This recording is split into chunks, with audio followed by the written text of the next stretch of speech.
কার্ডিফের ঐতিহাসিক জয়ের ২১ বছর পর অবশেষে আবারও ওয়ানডেতে অস্ট্রেলিয়াকে হারাল বাংলাদেশ।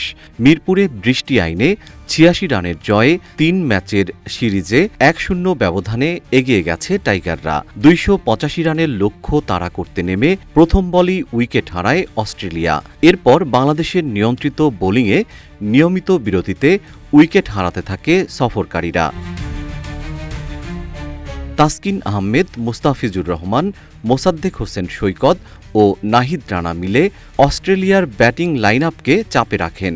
জশ ইংলিশ, কনলি ও অ্যালেক্স ক্যারি কিছুটা প্রতিরোধ করলেও ৯ উইকেটে ১৫৬ রানেই কার্যত ম্যাচ থেকে ছিটকে যায় অজিরা। পরে বজ্রপাত ও বৃষ্টির কারণে খেলা বন্ধ হলে বাংলাদেশকে জয়ী ঘোষণা করা হয়।